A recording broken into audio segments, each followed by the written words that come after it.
evening. Thank you all for your patience as we squeeze everybody in here. Welcome to Theater Rhinoceros. The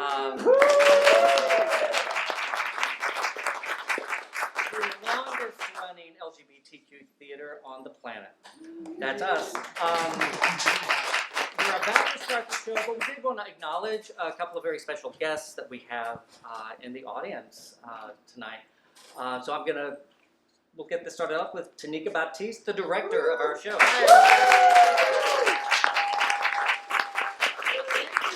From the bottom of my heart, thank you so much for supporting our show tonight. I want to give a huge shout out to our very first African American woman and second woman to serve as the mayor of San Francisco, Madam Mayor London and Reed.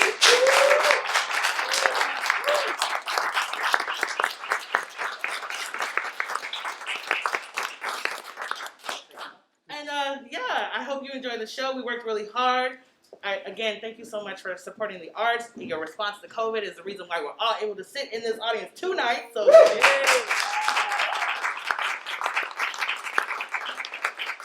And we also have with us Supervisor Rafael Mandelman of District 8, which includes the Castro, who's been very, very supportive of getting Theater Rhinoceros into the Castro where we belong.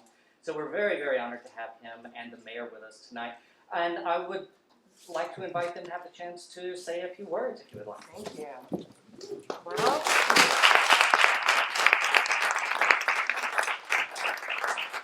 first of all, I'm so excited to see live performances again. It's been so challenging, and being here at this theater just really reminds me of home. Many of you might remember I used to run the African American Art and Culture Complex many, many years ago in the community, and I remember there was one time where Theater Rhinoceros used our theater at one point. That's how I learned about the organization being, one of those longest serving LGBTQ theater and arts organizations, especially providing a platform for LGBTQ artists to perform. And so the fact that this tradition from the 70s is continuing is extraordinary. Just a quick thing before I bring up Supervisor Mandelman. One of the things that he and I worked on together, especially during this pandemic, is providing opportunity for artists to get universal basic income. Because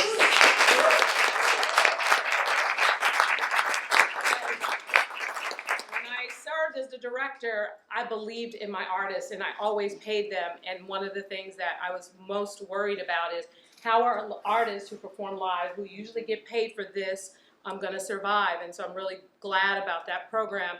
And also looking at the disparities that exist in San Francisco and really trying to pinpoint where we should do universal income. We've launched one of the first of its kind pilot programs to provide universal income for trans women in San Francisco, and specifically focusing on Black and Latino trans who were disproportionately impacted by unemployment and homelessness and other things. And so it can't just be about discussing what the disparities are. It's like we need to put our money where our mouths are and focus on making sure that we deal with those disparities. We provide the platform so that we can see wonderful projects like this blossom, grow, and that's how we become an inclusive, thriving San Francisco. So I'm glad to be here tonight.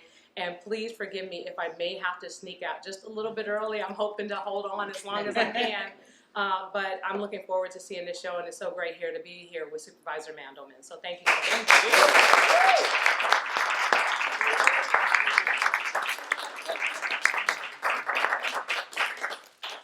So here I am, the bazillionth gay Jew to represent District 8.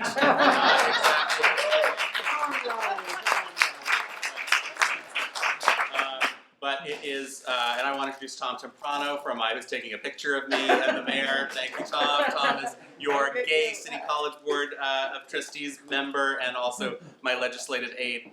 And this, first I want to begin just by, the Mayor, I think, continues to deserve thanks for the amazing job that she's done in getting us through the pandemic, in keeping us healthy and allowing us to be in a place where we're indoors, we're wearing our masks, but we're indoors, our vaccination rates continue to go up, our infection rates are relatively low, and we are very focused on the economic recovery ahead, as she has been throughout the pandemic. So thank you, Madam Mayor.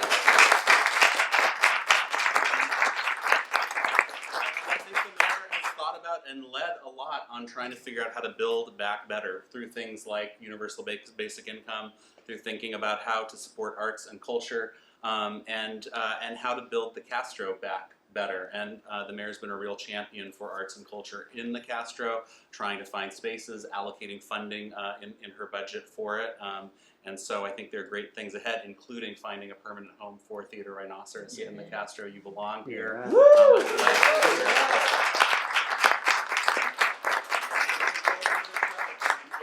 And to the board and the actress and director, and thanks everybody.